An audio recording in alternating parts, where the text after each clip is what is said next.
Como ustedes saben, entre las muchas cosas de las que se ocupa Cedro, que es muy conocida por su trabajo en el tema de la lucha contra las drogas, el consumo sobre todo, Cedro también se ocupa del tema de la migración y se preocupa por ella, por una migración segura, ordenada, regulada e integrada.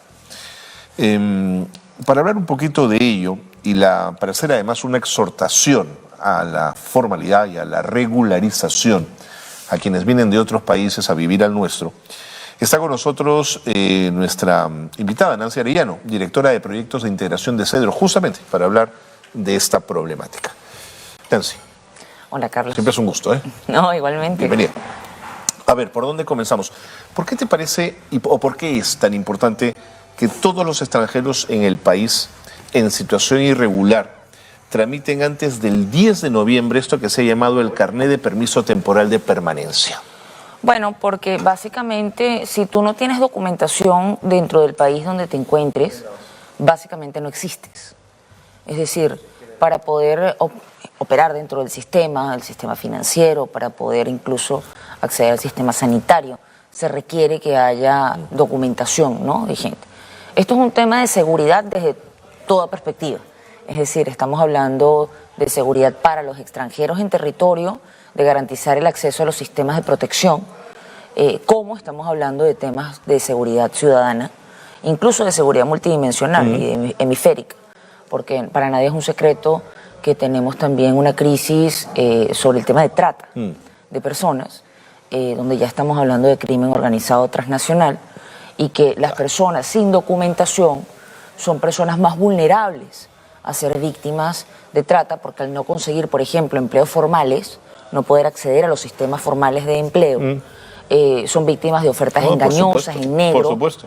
Entonces, lo más sensato para estar bien, para enrumbarse en un camino de redignificación, de reconstrucción de proyectos de vida, es que los extranjeros en territorio pasen a estar regulares. Sabemos que en muchos casos es difícil acceder a las otras calidades migratorias, como por ejemplo la calidad trabajador, porque ya tendrías que venir con un contrato previo, etcétera. Por supuesto. Sin embargo, el Perú ha tenido consistentemente desde el año 2021, desde julio 2021, un proceso activo de regularización, primero con el DS-010, que permitió el acceso al CPP y que venció el 30 de abril de este año, y se activó este nuevo que vence el 10 de noviembre. Esa es la fecha que tenía yo. ¿Todos estos trámites tienen costo? Mira, fíjate que el último no.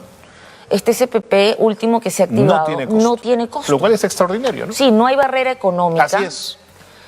Pueden pedir su cita hasta el 10 de noviembre. El gobierno ha sido bien enfático en decir que no habrá prórroga. Como mencionaba antes, desde julio del 2021 hasta ahorita ha estado activo el proceso de regularización bajo dos instrumentos normativos distintos, pero ha estado activo. En este caso, el último instrumento no tiene costo y a los 6 meses, además, puedes pedir el cambio a la calidad migratoria especial residente, es decir, puedes acceder a un carnet de extranjería.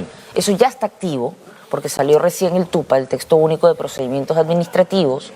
Y bueno, desde Cedro, además, hemos habilitado en conjunto con Migraciones, con Real Plaza, ya vamos por el segundo migracentro abierto para atender a los extranjeros en el territorio. Y descentralizar un poco la atención, ¿no? Y en los centros comerciales, o sea que también es seguro ir. Claro, no, de acuerdo. También es seguro ir y además es previa cita. Se encuentra allí además nuestros promotores de bienestar para ayudar a que armen la planificación. Ahorita estoy en CPP, paso carnet de extranjería, a qué calidad migratoria debo pasar después. Hay otros programas que estamos trabajando en materia de empleabilidad, formalización de emprendimientos, que va también en esa ruta de arraigo, porque la idea es generar una migración, como bien decía la doctora Macías, y lo decimos en Cedro, segura, ordenada, regular e integrada. Ahora, ¿estos trámites son personalísimos o los puede hacer un tercero? No, absolutamente personales. ¿Incluso con menores de edad? Bueno, tienen que ir los padres, ¿no? Tienen que ir los tutores o padres, ¿no?, debidamente acreditada. Porque a veces estoy trabajando, estoy lejos, me cuesta organizarme, las distancias, no sé, pero es personalísimo. Es personalísimo porque estamos hablando de que es un tema de identidad. Sí, pues es identidad. Entonces, justamente, insisto, la cita es virtual. Entonces, tú, si hasta el 10 de noviembre hay oportunidad de pedir tu cita. No solamente están las sedes de lunes a viernes que tenemos desde Migracentro, sino que además la Superintendencia Nacional de Migraciones tiene sedes que trabajan los sábados también. Lo importante es pedir la cita. No, sí, de acuerdo, a partir del de acuerdo, 10 te ordenas ya ahí. no va a haber cita y asistir, por supuesto, a la cita. Por supuesto. De nada sirve pedirla. Y el llamado allí es porque, insisto, es la única forma de generar tranquilidad en todos. Para nadie es un secreto que ha habido pues un alza en las noticias ya hace tiempo sobre el tema de seguridad y migración. Sin duda. Las cifras siguen indicando que se trata de una cantidad pírrica, pero la mejor forma de ayudar incluso a la Policía Nacional y a los entes de seguridad del Estado es que las personas estén regulares, porque entonces aquel pequeño grupito que esté irregular va a ser porque en efecto esconde algo. Entonces la mejor forma de ayudar al Estado peruano, que se puedan identificar quiénes son las personas. Saber dónde están, por supuesto. Es... De acuerdo, de acuerdo. ¿Cuántos extranjeros crees tú que estos procesos podrían ayudar, este último, a regularizar? Mira, según el propio instrumento normativo se hablaba de casi 300.000 extranjeros que aún persistían en situación irregular, ¿no? El CPP anterior regularizó a 250.000 aproximadamente. Ya ahorita se va por la cifra de 150.000, hasta hace una semana y media que habló Migraciones dando esta cifra. Es decir, tenemos prácticamente 400.000 extranjeros que han sido beneficiados por las medidas de regularización, lo cual es una muy buena cifra. Sin duda. Tenemos que verlo también comparativamente con los otros países de la región y con procesos históricos. Y se supone que debería haber alrededor entre 200.000 extranjeros que deberían pedir su cita hasta el 10 de noviembre. ¿El número de migrantes que vienen en particular desde Venezuela se ha estabilizado o sigue en aumento? Mira, de hecho ahorita en tema migratorio se habla de flujos mixtos de movilidad humana, porque se trata de reacomodos, ¿no? Hay procesos de migración y reinmigración. Las cifras también de peruanos y peruanas que emigran ha venido también en aumento. Entonces tenemos en la región un proceso de movilidad bien complejo. Que no solamente toca a venezolanos, que estamos acostumbrados a hablar, sino colombianos, ecuatorianos, etc. Hay una preocupación regional en este momento por la migración, y tiene que ver también muchas veces con qué tanto logran integrarse en los países para que haya entonces sí o no procesos de reemigración. El problema es que esos procesos se den además de manera irregular, lo que complejiza asistir, ¿no?, a estas poblaciones, como mencionaba antes, con los riesgos que hay, por ejemplo, en materia de trata, tráfico de personas. Por supuesto, claro. Entonces, si bien es cierto, las cifras no son las de 2018, 2019, en cuanto a números de estos flujos de entrada, tenemos unos flujos mixtos, hay entrada y hay salida. Estamos ahorita hablando entre 1.300.000 y 1,5 millones de venezolanos en el territorio peruano. Hay procesos que, por ejemplo, se han dado de reunificación familiar con migrantes que estaban, bueno, familias que estaban, ¿no?, desmembradas, dispersas entre distintos países. Ha aumentado, por ejemplo, el número de familias completas. Antes tenías a un solo miembro de la familia. Entonces no tenemos un tema masivo, sino ya un proceso de reacomodo, ¿no?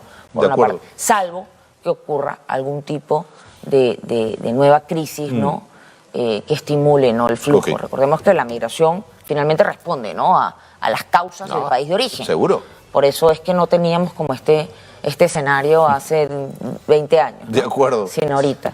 Y ojo, sí creo que es importante también apuntar que este sábado 28 vence el plazo, que también es improrrogable, para solicitar la amnistía migratoria. Es decir, la amnistía de las multas. Casi 100.000 personas estaban afectadas directamente con multas cuando hubo un cambio en el reglamento de migraciones en el 2021. Multas que impedían además justamente el proceso de regularización. Pero ahorita la amnistía está abierta. Así es. Ahora, ¿qué quiero aprovechar el medio para señalar? Hay personas que pidieron la amnistía, pero no se regularizaron en el momento, sino que pidieron la amnistía y de repente no sabían sobre el proceso, no había citas en ese momento para la biometría y no se regularizaron. ¿Qué es importante? Que hagan ahorita nuevamente el proceso de amnistía, porque al día siguiente, si tú no te regularizaste, vuelve a computar multa. Entiendo. Entonces, tienen que regularizarse y hacer la amnistía. O sea, eso es lo ideal. regularización y amnistía. ¿La amnistía va a ser automática? ¿Se produce Es así? automática. ¿En todos los casos se es va a producir? automática, pero cubre hasta hoy a las 12 de la noche. No, claro. Si la pido hoy. Si mañana no estoy regular, vuelvo a todo computar empezar. multa. Entonces, hay gente que se ha confundido, y no son pocas.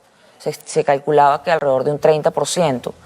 Y como no son pocas, es importante que todos estén pendientes de que vuelvan a pedir la amnistía si es que no se regularizaron en ese momento. Regularización y amnistía. Porque al final la regularización te da como la factura. O sea, ¿cuánto debo? No, seguro. Las cierras es en ese momento. Ok. Si no estás pidiendo como una precuenta y De pidiendo acuerdo. la amnistía sobre la precuenta. ¿Cuán útiles son los mensajes que llegan desde el Ejecutivo y vinculo migración con inseguridad? Algo que no siempre tiene vínculo, pero vaya, ¿no es cierto? Hay que ponerlo sobre la mesa. Estos mensajes de vamos a votarlos a todos, vamos a ser durísimos y los vamos a mandar, ¿no? Estos mensajes muy grandilocuentes que al final no funcionan. ¿Qué te dejan, Nancy? Bueno, evidentemente hay una preocupación de que vaya a haber una crispación social, ¿no? Tensión social innecesaria. Preocupa porque, bueno, eso termina a veces impactando en la generación de tejido social, de cohesión social. Hiere y estigmatiza. Tenemos una edad promedio en la migración de 29 años. Claro. Es una migración muy joven. Muy joven, que es un bono demográfico extraordinario. Es un bono demográfico. Así es. Y tenemos, bueno, 40% de profesionales y técnicos. Ajá. Entonces, claro, cuando hay esos mensajes donde se sube el tono respecto de delincuencia donde además se habla de expulsiones o donde además se da a entender que el extranjero está para hacer daño, se genera rechazo. Entonces hay temor de muchas veces de las empresas de contratar, Sí, claro, se ¿no? genera el Eso bullying es el en estigmatizar. los colegios, Claro, de a los acuerdo. chicos que no tienen la culpa de absolutamente nada. Así es. Entonces se genera, y yo siempre he pensado además, y bueno, y desde cero tú me dirás, ¿no? Que tenemos por demasía psicólogos, es parte pues del core de cero. Claro.